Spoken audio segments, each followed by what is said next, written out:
My old friend, the Count, as we used to call him, made very strange acquaintances at times. Let but a man have plausibility, a point of view, a crotchet, an enthusiasm, he would find in him an eager and exhilarating listener. And though he was often deceived and disappointed in his finds, the Count had a heart proof against lasting disillusionment. I confess, however, that these planetary cronies of his were rather disconcerting at times, and I own that meeting him one afternoon in the busy High Street, with a companion on his arm, even more than usually voluble and odd, I own I crossed the road to avoid meeting the pair. But the Count's eyes had been too sharp for me. He twitted me unmercifully with my snobbishness. "I am afraid we must have appeared to avoid you today," he said, and received my protestations with contemptuous indifference. But the next afternoon, we took a walk together over the heath, and perhaps the sunshine, something in the first freshness of the May weather, reminded him of bygone days. "You remember that rather out-of-the-world friend of mine yesterday that so shocked your spruce proprieties, Richard? Well, I'll tell you a story." As closely as I can recall this story of the Count's childhood, I have related it. I wish, though, I had my old friend's gift for such things. Then perhaps his story might retain something of the charm in the reading which he gave to it, in the telling. Perhaps that charm lies wholly in the memory of his voice, his companionship, his friendship. To revive these, what task would be a burden? The house of my first remembrance, the house that to my last hour on earth will seem home to me, stood in a small green hollow on the verge of a wide heath. Its 5 upper windows faced far eastwards towards the weathercock tower of a village which rambled down the steep inclination of a hill. And walking in its green old garden, Richard, the crocuses, the wallflowers, the violets, you could see in the evening the standing fields of corn, and the dark furrows where the evening star was stationed, and a little to the south, upon a crest, a rambling wood of fir trees and bracken. The house, the garden, the deep quiet orchard, all had been a wedding gift to my mother from a great aunt, a very old lady in a kind of turban, whose shrewd eyes used to watch me out of her picture, sitting in my high cane chair at mealtimes, with not a little keenness, sometimes, I fancied, with a faint derision. Here passed by, to the singing of the lark and the lamentation of autumn wind and rain, the first long 9 of all these heaped up, inextricable years. Even now my heart leaps up with longing to see again with those untutored eyes the lofty clouds of evening, to hear again, as then I heard it, the 2 small notes of the yellow hammer piping from his green spray. I remember every room of the old house, the steep stairs, the cool apple-scented pantry. I remember the cobbles by the scullery, the well, my old dead raven, the bleak and whistling elms. But best of all, I remember the unmeasured splendour of the heath, with its gorse and its deep canopy of sunny air, the haven of every wild bird of the morning. Martha Rodd was a mere prim snippet of a maid then, pale and grave, with large contemplative, Puritan eyes. Mrs. Ryder, in her stiff blue martial print and twisted gold brooch, was cook. And besides these, there was only old Thomas, the gardener, as out of doors and as distantly seen a creature as a dryad, my mother, and that busy-minded little boy, agog in wits and stomach and spirit, myself. For my father seemed but a familiar guest in the house, a guest ever eagerly desired and welcome, but none too eager to remain. He was a dark man with grey eyes and a long chin, a face unusually impassive, unusually mobile. Just as his capricious mood suggested, our little household was dejected or wildly gay. I never shall forget the spirit of delight he could conjure up at a whim, when my mother would go singing up and down stairs and in her tiny parlour, and Martha, in perfect content, would prattle endlessly on to the cook, basting the twirling sirloin while I watched in the firelight. And the long summer evenings too, when my father would find a secret, a magic, a mystery in everything, and we would sit together in the orchard while he told me tales. with the small green apples overhead, and beyond contorted branches, the first golden twilight of the moon. It's an old picture now, Richard, but true to the time. My father's will, his word, his caprice, his frown, these were the tables of the law in that small household. To my mother he was the very meaning of her life. Only that little boy was in some wise independent, busy, inquisitive, docile, sedate, though urged to a bitterness of secret rebellion at times. In his childhood, he experienced such hours of distress as the years do not in mercy bring again to a heart that may analyze as well as remember. Yet there also sank to rest the fountain of life's happiness. In among the gorse bushes were the green mansions of the fairies. Along the furrows before his adventurous eyes stumbled crooked gnomes, hopped bewitched robins. Ariel trebled in the sunbeams and glanced from the dewdrops, and he heard the echo of distant and magic waters in the falling of the rain. But my father was never long at peace in the house. Nothing satisfied him. He must needs be at an extreme. And if he was compelled to conceal his discontent, there was something so bitter and imperious in his silence, so scornful a sarcasm in his speech, that we could scarcely bear it. And the knowledge of the influence he had over us served only at such times to sharpen his contempt. I remember one summer's evening we had been gathering strawberries. I carried a little wicker basket and went rummaging under the aromatic leaves, calling ever and again my mother to see the tremendous berry I had found. Martha was busy beside me, vexed that her two hands could not serve her master quick enough. And in a wild race with my mother, my father helped us pick. At every ripest one he took her in his arms to force it between her lips, and of those pecked by the birds he made a rhymed offering to Pan. And when the sun had descended behind the hill, and the clamour of the rooks had begun to wane in the elm tops, he took my mother on his arm, and we trooped all together up the long, straggling path, and across the grass, carrying our spoil of fruit into the cool, dusky corridor. As we passed into the gloaming, I saw my mother stoop impulsively and kiss his arm. He brushed off her hand impatiently and went into his study. I heard the door shut. A moment afterwards he called for candles, and looking on those two other faces in the twilight, I knew with the intuition of childhood that he was suddenly sick to death of us all, and I knew that my mother shared my intuition. She sat down, and I beside her, in her little parlour, and took up her sewing. But her face had lost again all its girlishness as she bent her head over the white linen. I think she was happier when my father was away, for then, free from anxiety to be forever pleasing his variable moods, she could entertain herself with hopes and preparations for his return. There was a little summer house or arbour in the garden, where she would sit alone while the swallows coursed in the evening air. Sometimes, too, she would take me for a long walk, listening distantly to my chatter. Only, I think, that she might entertain the pleasure of supposing that my father might have returned home unforeseen, and be even now waiting to greet us. But these fancies would forsake her. She would speak harshly and coldly to me, and scold Martha for her owlishness, and find nothing but vanity and mockery in all that but a little while since had been her daydream. I think she rarely knew where my father stayed in his long absences from home. He would remain with us for a week and neglect us for a month. She was too proud, and when he was himself, too happy and hopeful to question him, and he seemed to delight in keeping his affairs secret from her. Indeed, he sometimes appeared to pretend a mystery where none was, and to endeavour in all things to make his character and conduct appear quixotic and inexplicable.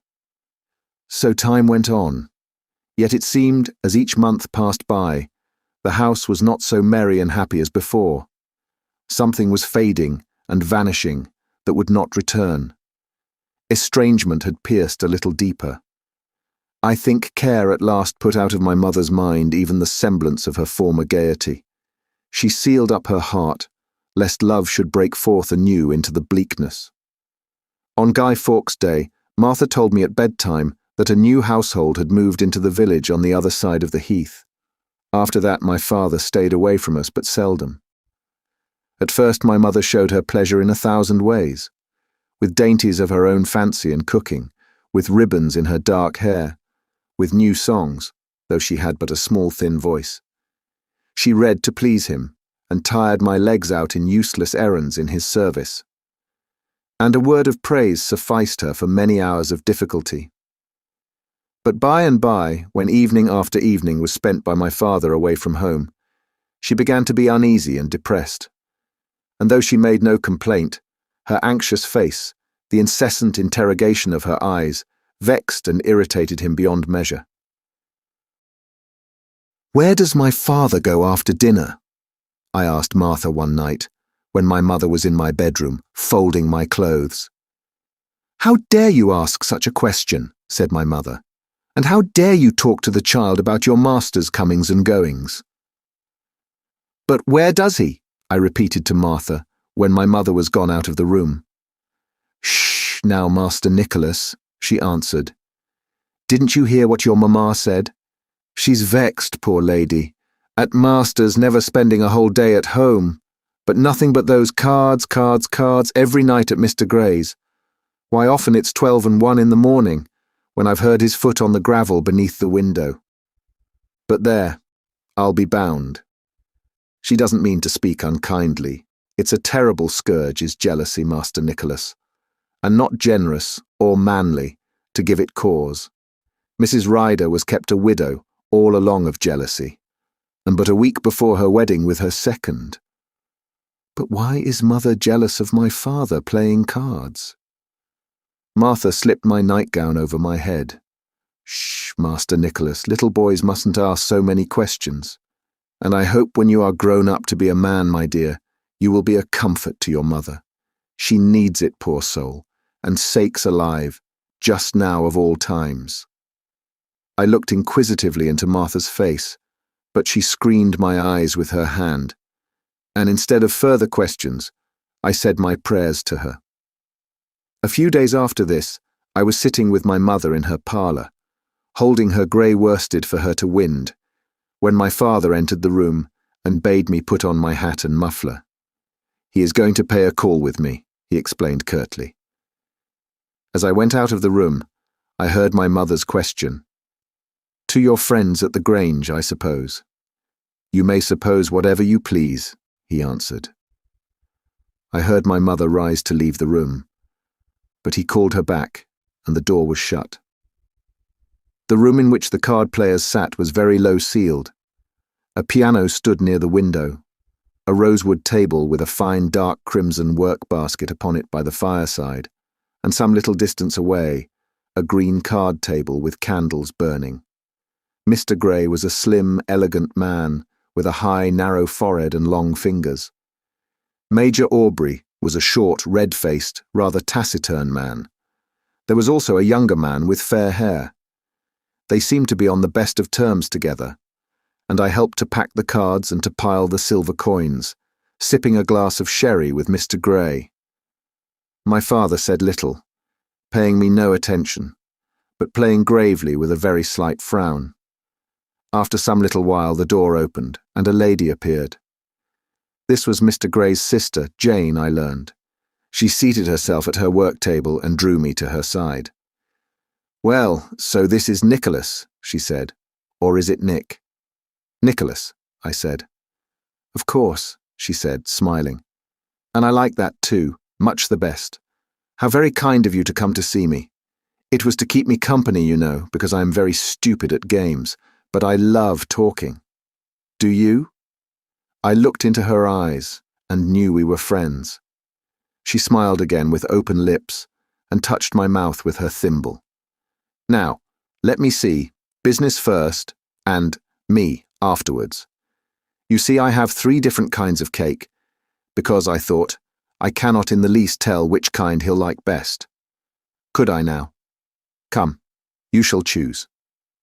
She rose and opened the long door of a narrow cupboard, looking towards the card players as she stooped. I remember the cakes to this day, little oval shortbreads stamped with a beehive, custards and mince pies, and a great glass jar of goodies which I carried in both arms round the little square table. I took a mince pie and sat down on a footstool nearby Miss Grey, and she talked to me while she worked with slender hands at her lace embroidery. I told her how old I was, about my great-aunt and her 3 cats.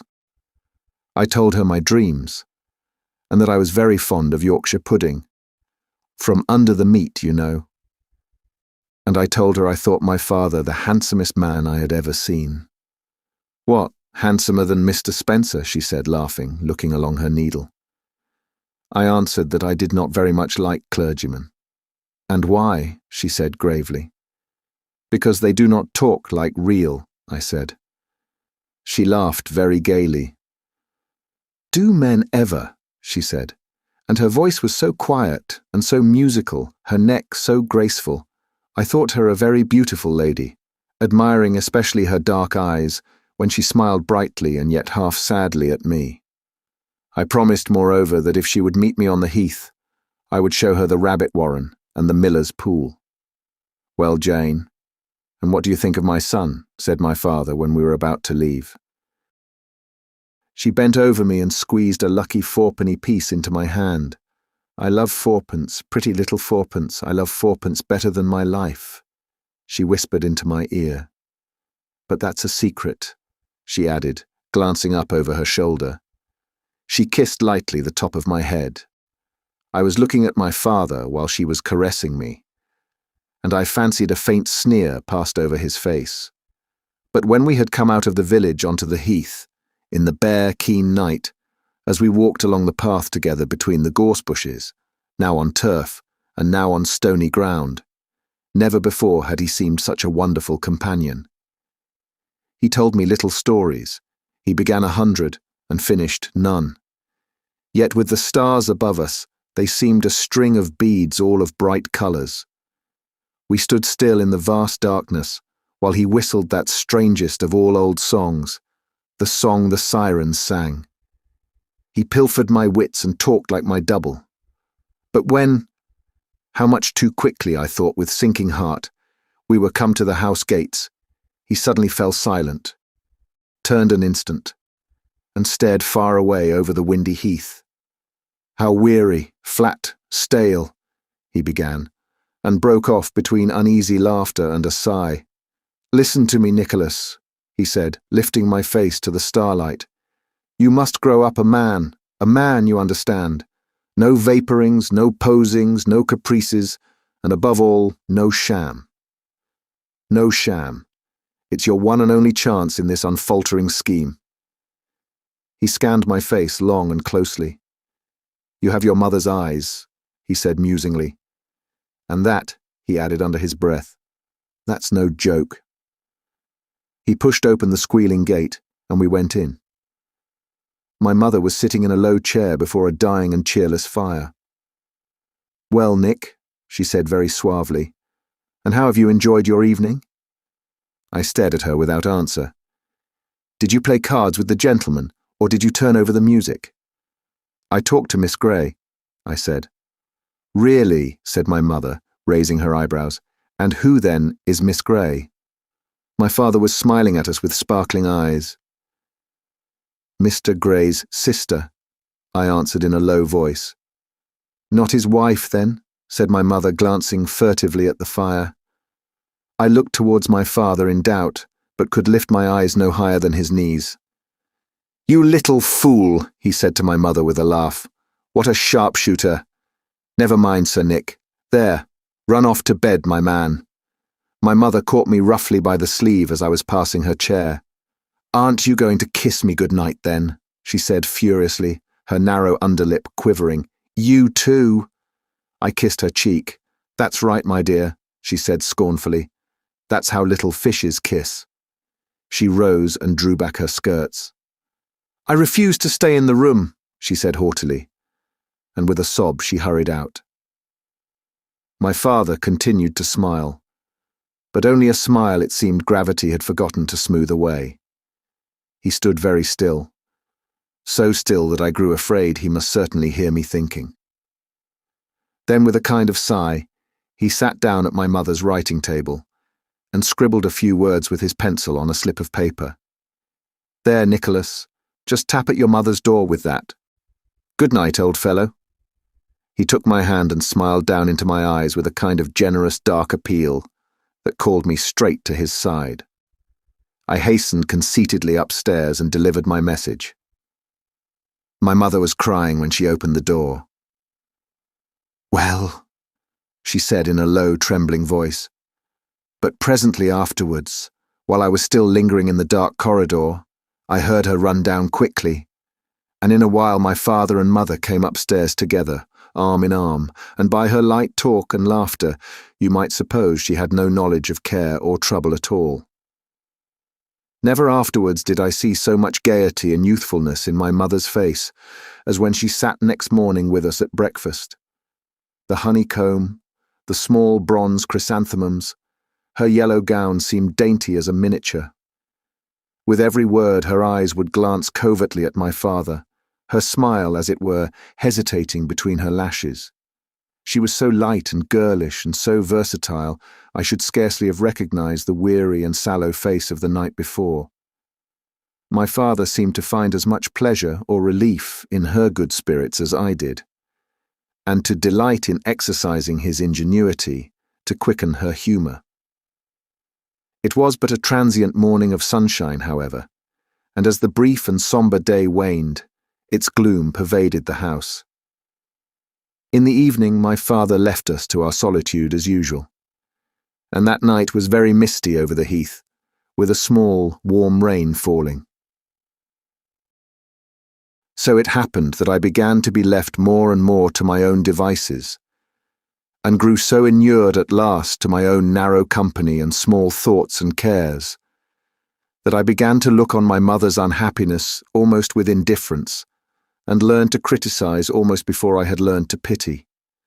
And so I do not think I enjoyed Christmas very much the less, although my father was away from home and all our little festivities were dispirited. I had plenty of good things to eat, and presents, and a picture book from Martha. I had a new rocking horse. How changeless and impassive its mottled, battered face looks out at me across the years. It was brisk, clear weather, and on St. Stephen's Day I went to see if there was any ice yet on the miller's pool. I was stooping down at the extreme edge of the pool, snapping the brittle splinters of the ice with my finger, when I heard a voice calling me in the still air. It was Jane Grey, walking on the heath with my father, who had called me having seen me from a distance, stooping beside the water. "So you see I have kept my promise," she said, taking my hand. "But you promised to come by yourself," I said. "Well, so I will then," she answered, nodding her head. "Goodbye," she added, turning to my father. "It's three's none, you see. Nicholas shall take me home to tea, and you can call for him in the evening, if you will. That is, if you are coming." "Are you asking me to come?" he said moodily. "Do you care whether I come or not?" She lifted her face and spoke gravely. "You are my friend," she said. "Of course I care whether you are with me or not." He scrutinized her through half-closed lids. His face was haggard, gloomy with ennui. "How you harp on the word, you punctilious Jane. Do you suppose I am still in my teens? 20 years ago now. It amuses me to hear you women talk. It's little you ever really feel." "I don't think I'm quite without feeling," she replied. "You are a little difficult, you know." "Difficult," he echoed in derision. He checked himself and shrugged his shoulders. "You see, Jane, it's all on the surface. I boast of my indifference. It's the one rag of philosophy age denies no one. It is so easy to be mock-heroic, debonair, iron-grey, rhetorical, dramatic. You know it only too well, perhaps. But after all, life's comedy, when one stops smiling, is only the tepidest farce. Or the guilt wears off, and the pinchbeck tragedy shows through. And so, as I say, we talk on, being past feeling. One by one our hopes come home to roost, our delusions find themselves out, and the mystery proves to be nothing but sleight of hand. It's age, my dear Jane, age. It turns one to stone. With you young people, life's a dream, Ask Nicholas here." He shrugged his shoulders, adding under his breath, "But one wakes on a devilish hard palate." "Of course," said Jane slowly. "You are only talking cleverly, and then it does not matter whether it's true or not, I suppose." "I can't say." "I don't think you mean it. And so it comes to nothing. I can't and won't believe you feel so little." "I can't." She continued to smile. Yet, I fancied, with the brightness of tears in her eyes. "It's all mockery and make-believe. We are not the miserable slaves of time you try to fancy. There must be some way to win through." She turned away, then added slowly, "You ask me to be fearless, sincere, to speak my heart. I wonder, do you?"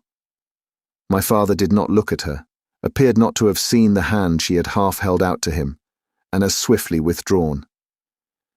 "The truth is, Jane," he said slowly, "I am past sincerity now. And as for heart, it is a quite discredited organ at 40. Life, thought, selfishness, egotism, call it what you will. They have all done their worst with me, and I really haven't the sentiment to pretend that they haven't. And when bright youth and sentiment are gone, why go to, dear lady. Existence proves nothing but brazen inanity afterwards. But there's always that turning left to the dullest and dustiest road. Oblivion." He remained silent a moment. Silence deep and strange lay all around us. The air was still, the wintry sky unutterably calm. And again that low, dispassionate voice continued. "It's only when right seems too easy a thing, too trivial, and not worth the doing, and wrong a foolish thing, too dull. There, take care of her, Nicholas. Take care of her.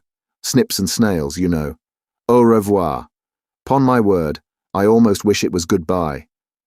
Jane Grey regarded him attentively. "So then do I," she replied in a low voice, "for I shall never understand you. Perhaps I should hate to understand you." My father turned with an affected laugh and left us.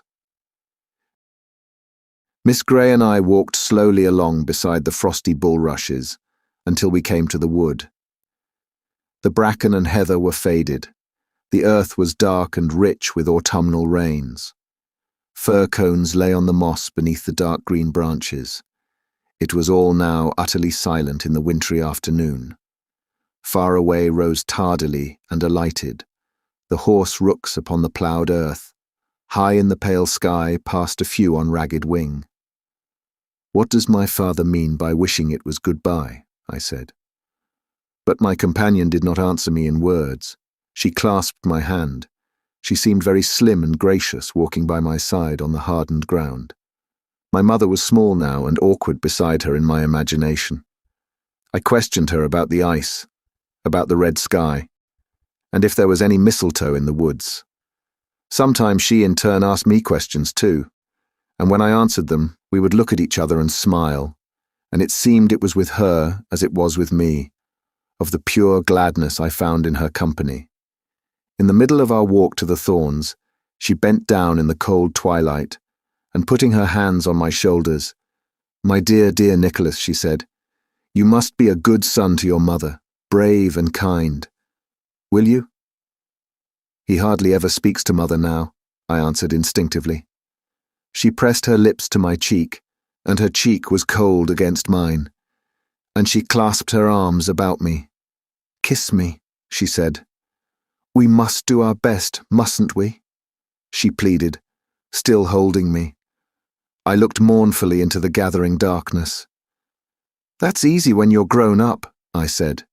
She laughed and kissed me again, and then we took hands and ran, till we were out of breath, towards the distant lights of the thorns. I had been some time in bed, lying awake in the warmth, when my mother came softly through the darkness into my room. She sat down at the bedside, breathing hurriedly. "Where have you been all the evening?" she said. "Miss Grey asked me to stay to tea," I answered. "Did I give you permission to go to tea with Miss Grey?" I made no answer. If you go to that house again, I shall beat you. You hear me, Nicholas? Alone or with your father. If you go there again, without my permission, I shall beat you. You have not been whipped for a long time, have you?" I could not see her face, but her head was bent towards me in the dark, as she sat, almost crouched, on my bedside. I made no answer. But when my mother had gone, without kissing me, I cried noiselessly on into my pillow. Something had suddenly flown out of memory, never to sing again. Life had become a little colder and stranger. I had always been my own chief company. Now another sentimental barrier had arisen between the world and me, past its heedlessness, past my understanding to break down. Hardly a week passed now without some bitter quarrel. I seemed to be perpetually stealing out of sound of angry voices, fearful of being made the butt of my father's serene taunts, of my mother's passions and desperate remorse. He disdained to defend himself against her, never reasoned with her. He merely shrugged his shoulders, denied her charges, ignored her anger, coldly endeavouring only to show his indifference, to conceal by every means in his power his own inward weariness and vexation. I saw this, of course, only vaguely, yet with all a child's certainty of insight, though I rarely knew the cause of my misery, and I continued to love them both in my selfish fashion, not a whit the less. At last, on St. Valentine's Day, things came to a worse pass than ever. It had always been my father's custom to hang my mother a valentine on the handle of her little parlour door, a string of pearls, a fan, a book of poetry, whatever it might be. She came down early this morning and sat in the window seat, looking out at the falling snow. She said nothing at breakfast, only feigned to eat, lifting her eyes at intervals to glance at my father with a strange intensity, as if of hatred, tapping her foot on the floor. He took no notice of her, sat quiet and moody with his own thoughts. I think he had not really forgotten the day, for I found long afterwards in his old bureau a bracelet, purchased but a week before, with her name written on a scrap of paper inside the case. Yet it seemed to be the absence of this little gift that had driven my mother beyond reason. Towards evening, tired of the house, tired of being alone, I went out and played for a while listlessly in the snow. At nightfall I went in, and in the dark heard angry voices. My father came out of the dining room and looked at me in silence, standing in the gloom of the wintry dusk. My mother followed him. I can see her now, leaning in the doorway, white with rage, her eyes ringed and darkened with continuous trouble, her hand trembling. "It shall learn to hate you," she cried in a low, dull voice. "I will teach it every moment to hate and despise you as I... Oh, I hate and despise you." My father looked at her calmly and profoundly before replying. He took up a cloth hat and brushed it with his hand. "Very well then, you have chosen," he said coldly. "It has always lain with you. You have exaggerated, you have raved, and now you have said what can never be recalled or forgotten. Here's Nicholas. Pray do not imagine, however, that I am defending myself. I have nothing to defend. I think of no one but myself. No one. Endeavour to understand me. No one. Perhaps, indeed, you yourself, no more than... But words again, the dull old round." He made a peculiar gesture with his hand. "Well, life is... Ach, I have done. So be it." He stood looking out of the door. "You see, it's snowing," he said, as if to himself.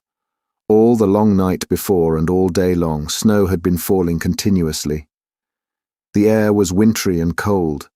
I could discern nothing beyond the porch but a gloomy accumulation of cloud in the twilight air, now darkened with the labyrinthine motion of the snow. My father glanced back for an instant into the house, and as I fancy regarded me with a kind of strange, close earnestness. But he went out and his footsteps were instantly silenced. My mother peered at me in a dreadful perplexity, her eyes wide with terror and remorse. "What? What?" she said. I stared at her stupidly. 3 snowflakes swiftly and airily floated together into the dim hall from the gloom without. She clasped her hand over her mouth. Overburdened her fingers seemed to be, so slender were they with her many rings. "Nicholas, Nicholas, tell me. What was I saying? What was I saying?" She stumbled hastily to the door. "Arthur, Arthur," she cried from the porch. "It's St. Valentine's Day, that was all I meant. Come back, come back." But perhaps my father was already out of hearing. I do not think he made any reply. My mother came in doubtfully, resting her hand on the wall, and she walked very slowly and laboriously upstairs. While I was standing at the foot of the staircase, looking out across the hall into the evening, Martha climbed primly up from the kitchen with her lighted taper, shut the door, and lit the hall lamp. Already the good smell of the feast cooking floated up from the kitchen and gladdened my spirits. "Will he come back?" Martha said, looking very scared in the light of her taper. "It's such a fall of snow. Already it's a hand's breadth on the windowsill. Oh, Master Nicholas, it's a hard world for us women." She followed my mother upstairs, carrying light to all the gloomy upper rooms. I sat down in the window seat of the dining room and read in my picture book as well as I could by the flame light. By and by, Martha returned to lay the table. As far back as brief memory carried me, it had been our custom to make a Valentine's feast on the saint's day. This was my father's mother's birthday also. When she was alive, I well remember her visiting us with her companion, Miss Schreiner, who talked in such good-humoured English to me. This same anniversary had last year brought about a tender reconciliation between my father and mother, after a quarrel that meant how little then. And I remember on this day to have seen the first fast-sealed buds upon the almond tree. We would have a great spangled cake in the middle of the table, with marzipan and comfits, just as at Christmas time. And when Mrs. Mare lived in the village, her little fair daughters used to come in a big carriage to spend the evening with us and to share my Valentine's feast. But all this was changed now. My wits were sharper, but I was none the less only the duller for that. My hopes and dreams had a little fallen and faded. I looked idly at my picture book, vaguely conscious that its colours pleased me less than once upon a time, that I was rather tired of seeing them, and they just as tired of seeing me.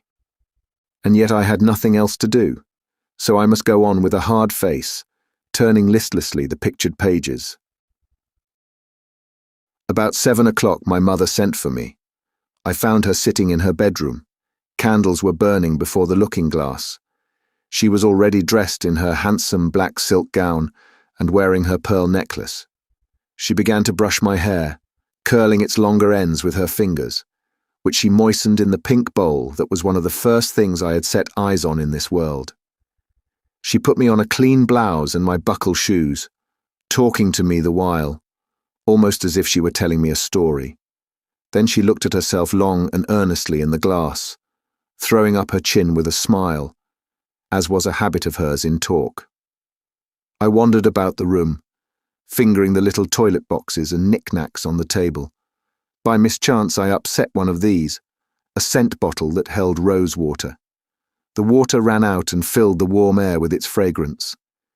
"You foolish, clumsy boy," said my mother, and slapped my hand. More out of vexation and tiredness than because of the pain, I began to cry. And then with infinite tenderness, she leaned her head on my shoulder. "Mother can't think very well just now," she said, and cried so bitterly in silence that I was only too ready to extricate myself and run away when her hold on me relaxed. I climbed slowly upstairs to Martha's bedroom, and kneeling on a cane chair looked out of the window. The flakes had ceased to fall now, although the snowy heath was encompassed in mist.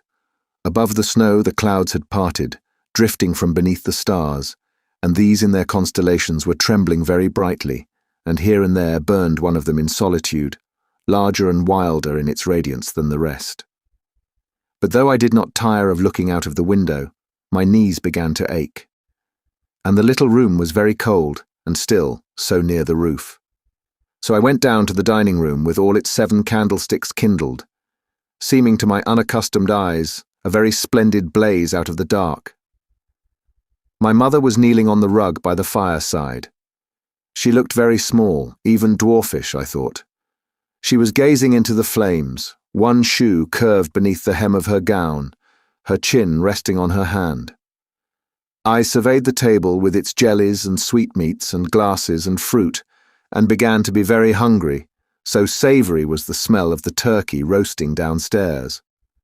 Martha knocked at the door when the clock had struck 8. "Dinner is ready, ma'am." My mother glanced fleetingly at the clock. "Just a little, only a very little while longer. Tell Mrs. Ryder, your master will be home in a minute." She rose and placed the claret in the hearth at some distance from the fire. "Is it nice and warm, Mother?" I said. She looked at me with startled eyes and nodded. "Did you hear anything, Nicholas? Run to the door and listen. Was that a sound of footsteps?"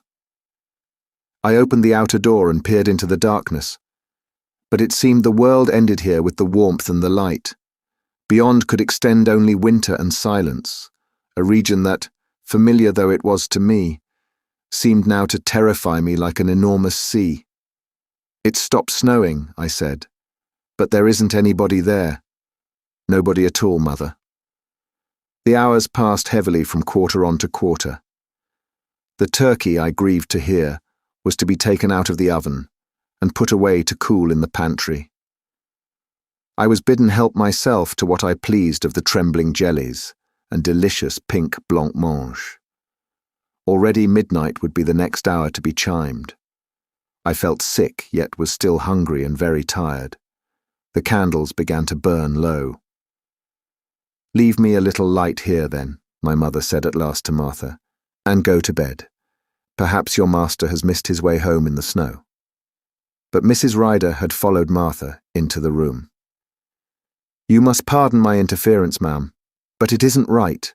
It isn't really right of you to sit up longer. Master will not come back maybe before morning, and I shouldn't be doing my bounden duty, ma'am, except I spoke my mind, just now too, of all times." "Thank you very much, Mrs. Ryder," my mother answered simply, "but I would prefer not to go to bed yet. It's very lonely on the heath at night, but I shall not want anything else, thank you." "Well, ma'am, I've had my say and done my conscience's bidding, and I have brought you up this tumbler of mulled wine, else you'll be sinking away or something with the fatigue." My mother took the wine, sipped of it with a wan smile at Mrs. Ryder over the brim, and Mrs. Ryder retired with Martha. I don't think they had noticed me sitting close in the shadow on my stool beside the table. But all through that long night, I fancy, these good souls took it in turn to creep down stealthily and look in on us. And in the small hours of the morning, when the fire had fallen low, they must have wrapped us both warm in shawls. They left me then, I think, to be my mother's company. Indeed, I remember we spoke in the darkness, and she took my hand. My mother and I shared the steaming wine together when they were gone, our shadows looming faintly huge upon the ceiling. We said very little, but I looked softly into her grey, childish eyes, and we kissed one another kneeling there together before the fire. And afterwards, I jigged softly round the table, pilfering whatever sweet or savoury mouthful took my fancy. But by and by in the silent house, a silence broken only by the fluttering of the flames and the odd far-away stir of the frost, drowsiness vanquished me.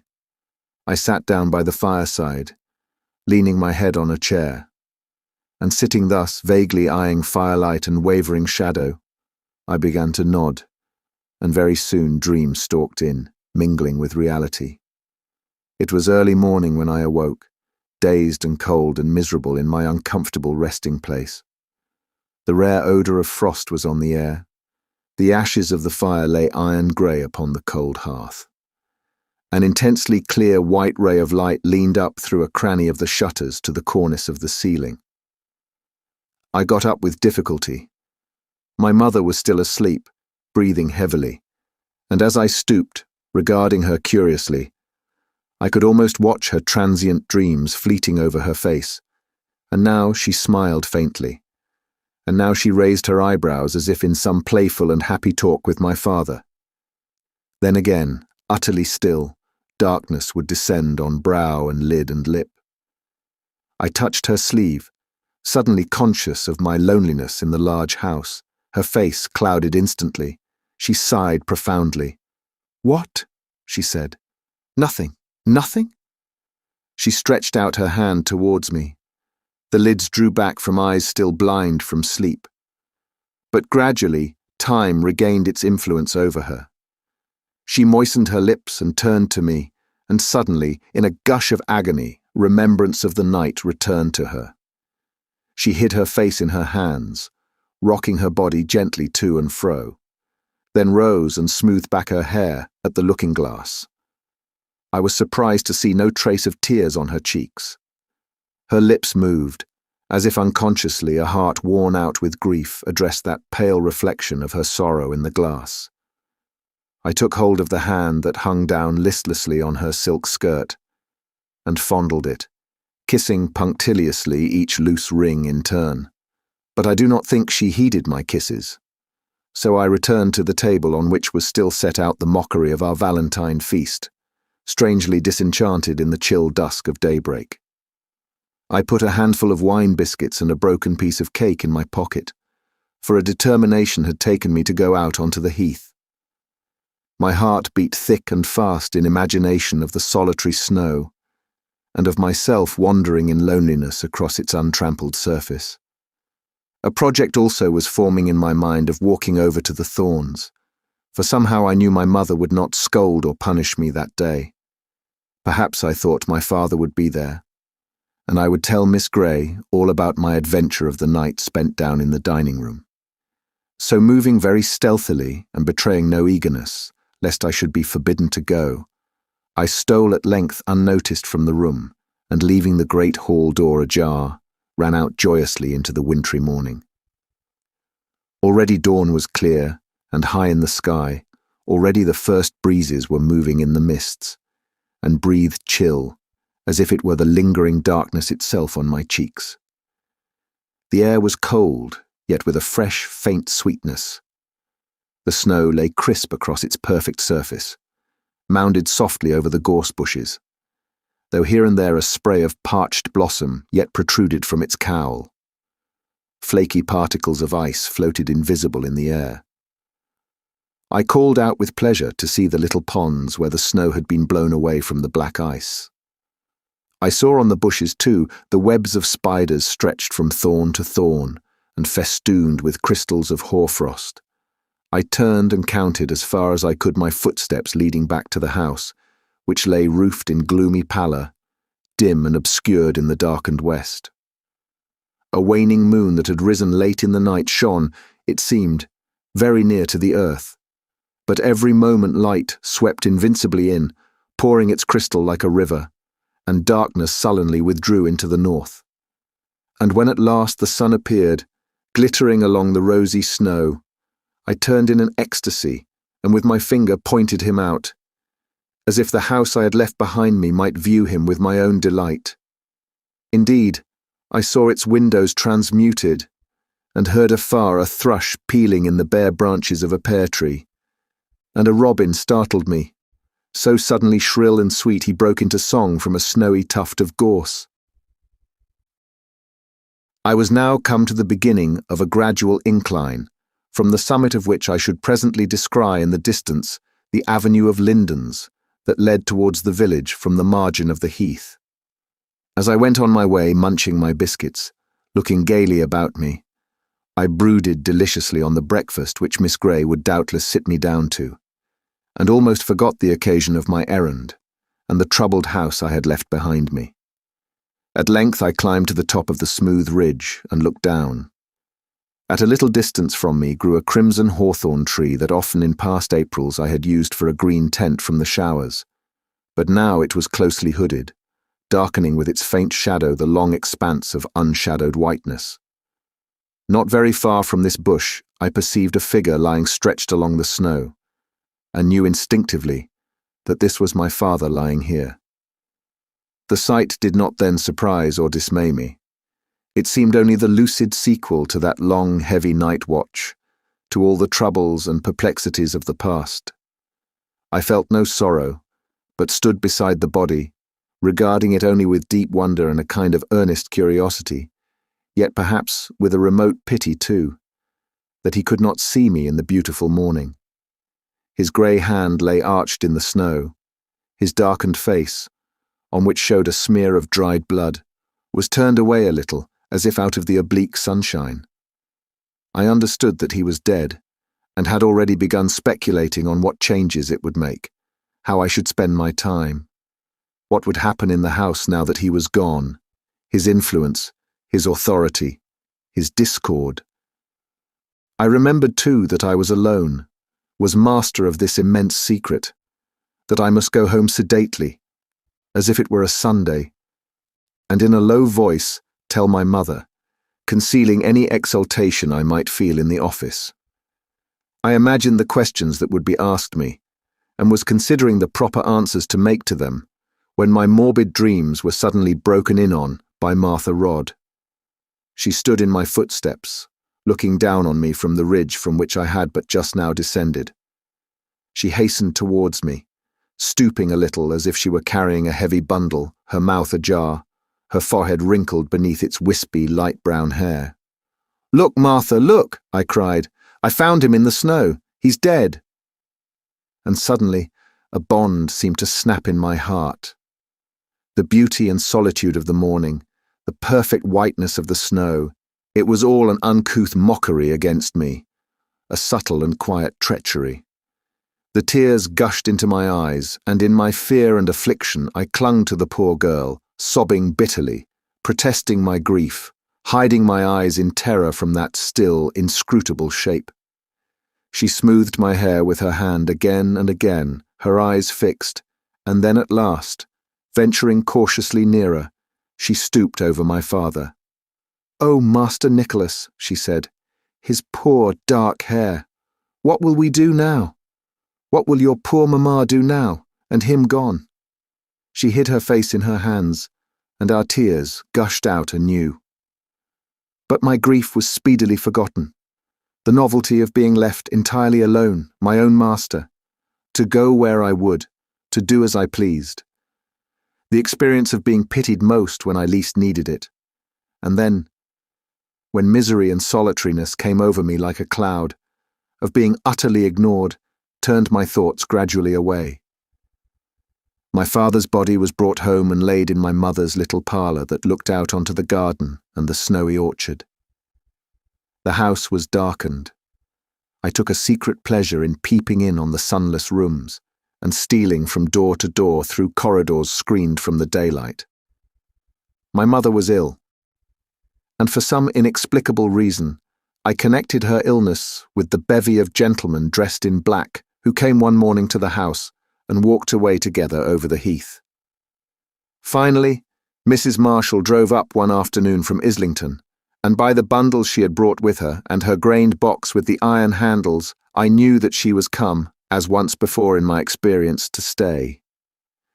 I was playing on the morrow in the hall with my leaden soldiers, when there came into my mind vaguely the voices of Mrs. Ryder and of Mrs. Marshall gossiping together on their tedious way upstairs from the kitchen. "No, Mrs. Marshall, nothing," I heard Mrs. Ryder saying. "Not one word, not one word." And now the poor dear lady left quite alone, and only the doctor to gainsay that fatherless mite from facing the idle inquisitive questions of all them strangers. It's neither for me nor you, Mrs. Marshall, to speak out just what comes into our heads here and now. The ways of the Almighty are past understanding, but a kinder at heart never trod this earth. "Ah," said Mrs. Marshall. "I knew to my sorrow," continued Mrs. Ryder. "There was words in the house, but there, wheresoever you be, there's that. Human beings ain't angels, married or single, and in every—"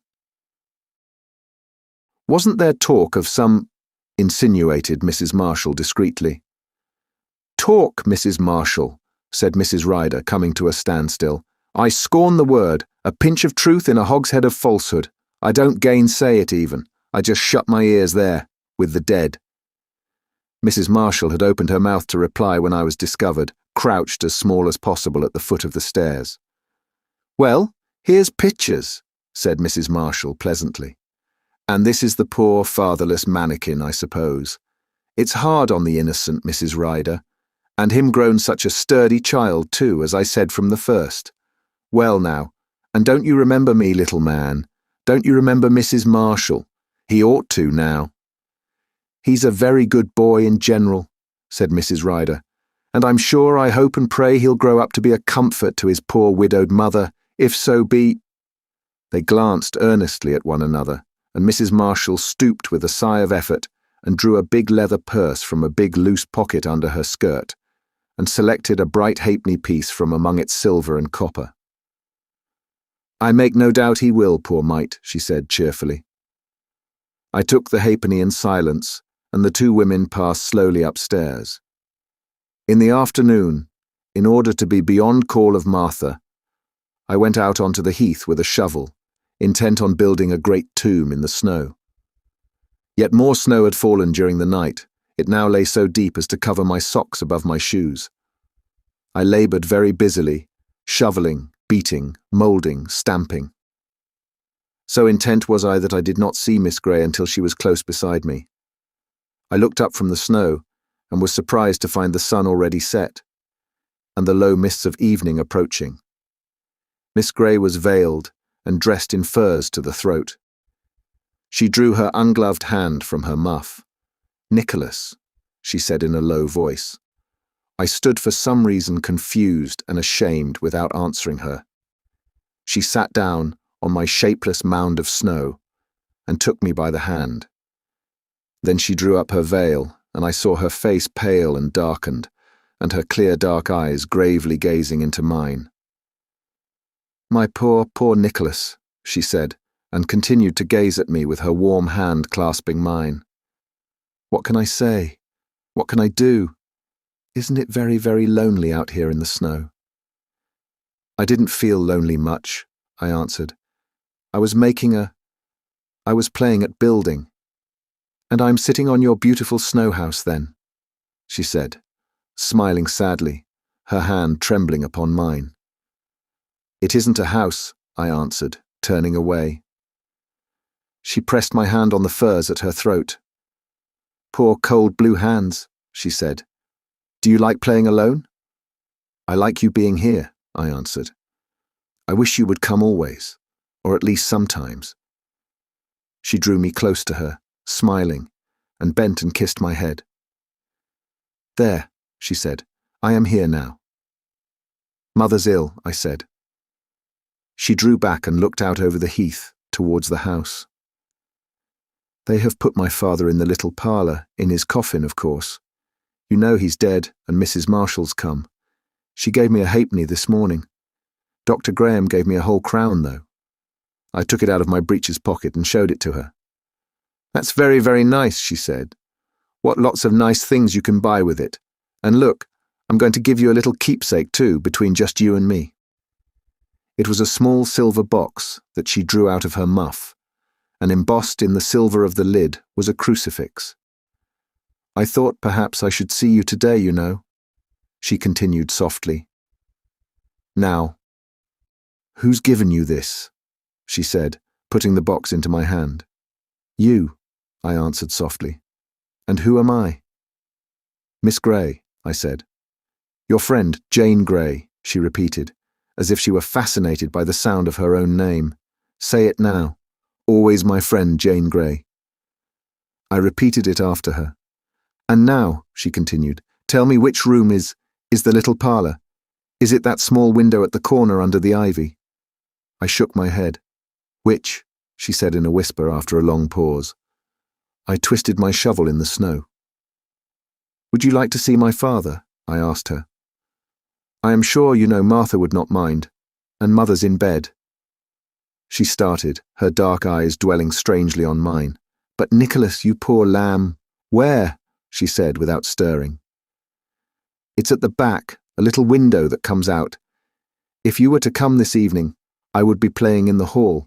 I always play in the hall, after tea if I can, and now, always. Nobody would see you at all, you know.